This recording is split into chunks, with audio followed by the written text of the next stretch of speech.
तू खरं सांग मला विचारलं का ग? तू दोनदा रोई घे ना मला एकच दार करू आता मी बाई आहे. आणि मी काही जरा आहे काय चालू मला काय घेतला घेतलं ना काय विकायला घेतलं ताक विकायला घेतलं ताक माझ्या वड्यात पाक ताक तू त्या बाबा खाली जाय पाक कोणता बाबा ते बाई आहे समोर साधा मी कोण चढवतो बाबू मला हा काय पाहिजे राधारपणे हॉटेलला जात नाही साडीचं नाव काय गाडीला फिरकली लागल नाही ना असं ब्रेक लावत जाय नाही तर ऍक्सिडेंट होईल जाईल काय साडीचं नाव काय ना इथे काय का पुढे चालता आणि दूर काढून काय साडीचं नाव आहे म्हणतो बरोबर उपसा तरी निघाय मला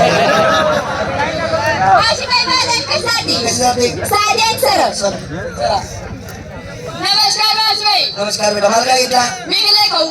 विकायला घेतला खवा मला आहे ना भाऊकडे खिडकी खाऊ द्या कशाला ग आता जरासं गरम होईल राहिलं ना थंडी निपळलाय नाही मला सामट वास मारत नाही मागत नाही ना तू माल घेतलोस का कसं वारी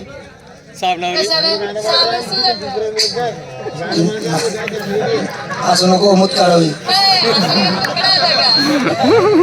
तू ना असं साबण सुबण नको धुत जाऊ नारायणी कुच्ची येत जाईल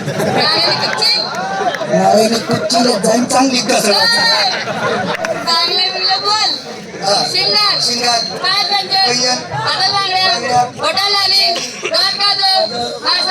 काय नाव आपले कुचू कुचू भी होता है आपली भी साडी नाही बागे बागे करता है मग तो कुछ कुछ आवाज बंद हो जाता है ना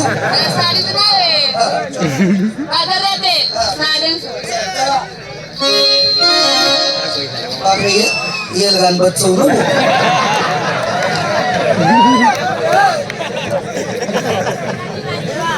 एकच भेट मारशी ना एकच आता नागपर अर्धा किलो शेंबूड बाहेर पडेल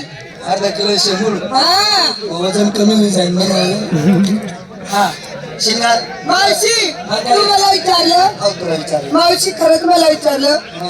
अगं मावशी आज मी नवीन माल नवीन पद्धतचं नवीन फॅशनचं नवीन माल घेतलं नवीन पद्धतचा नवीन फॅशनचा नवीन माल माल काय घेतला त्याला कंचा हलवा आणि दाखवला पोरं कोणी आला तू आला ना ग बिचारा शौरी संघर्ष घेतला सरकल्या मागे सरकीला जरा अगं किती येणी आहे ग जे मोठे लोक आहे ना जे पैसे आले राहता ते पूर्ण मागे बसलेले आहे आणि जे समोर बसले ना हे पूर्ण गरीब आहे माझा हलवा खाऊ शकत नाही ग मावशी काय झालं ग